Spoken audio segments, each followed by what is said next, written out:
Hi, Year 10. Here's a little bit of extra guidance on Ozymandias for today's lesson. Okay. Written in 1817 by Percy Shelley. It's a sonnet, which means it's composed of 14 lines. And that format is often used when the poet wants to tell a very sort of self-contained story with a single central message. And in this particular case, that single central message is that time is more powerful than people, and that time wipes away all traces of, of a person's life, and that their influence is forgotten after they've died. This particular sonnet was inspired after the discovery in ancient Egypt in 1817 of the remains of an enormous statue of the pharaoh Ramesses. Okay, Ozymandias is another name for Ramesses.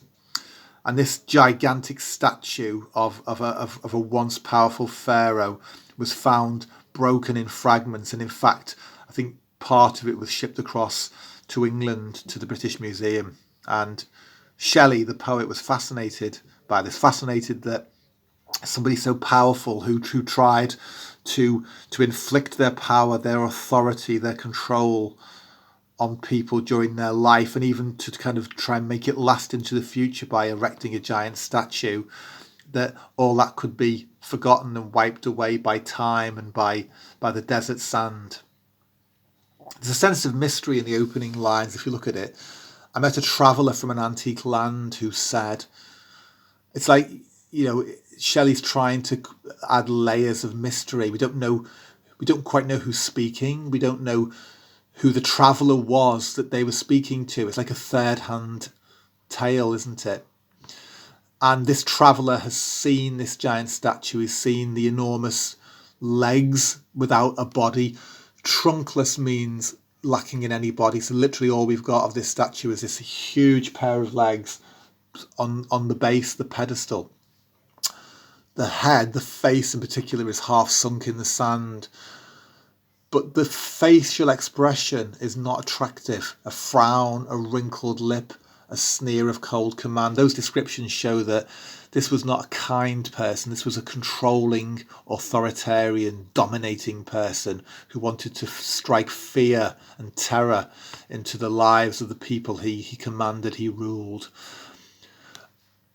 And the sculptor's ability to show that sort of power or authority in stone comes out here. It says, tell that its sculptor well those passions read which yet survive. It's saying there that it was a good sculptor to be able to show those controlling, frightening human emotions in stone, and that they're still surviving.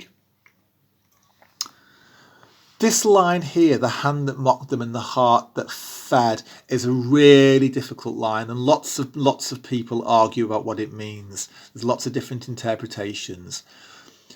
I've read around it, and I think the most sensible interpretation is as follows. The hand that mocked them, that relates, I think, to the sculptor. To mock means as well to copy, to mimic.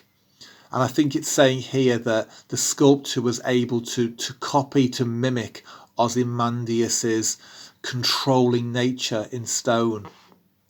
The heart that fed, people seem to think that relates to Ozymandias. His heart fed off the fear of his people. If you're struggling with that line, I often say to students, just don't worry about that line. The poem makes perfect sense without it. The second part of the poem here, and on the pedestal these words appear. Okay, the pedestal's the base, and it's got this inscription on it. My name is Ozymandias, King of Kings. Look on my works, ye mighty, and despair. They're the words of somebody who wants to stamp their authority on people, who want to try and make people frightened of them forever, even into the future. That's why the statue's there. It's to remind people of just how powerful he was in life. But look at this line here. Look on my works, ye mighty, and despair. They've all gone. Time the eroding sand of the desert, whatever else, decay has wiped them all away. Ozymandias' ancient civilization that he was so proud of has gone. The statue itself is broken and half buried in the sand. Nothing can conquer time. And he emphasises this at the end of the poem by describing the decay, round the decay of that colossal wreck. That means, like giant ruin. The desert's described as boundless and bare. It goes on and on and on, stretching away like time, wiping everything away. Quite often, sand is used as a metaphor for time, the sands of time, things that cover all traces of human life up. So you've got a poem that basically tells the story of somebody who wanted to inflict their power, their authority on people in their own lifetime and beyond their own lifetime, but they were unable to conquer time.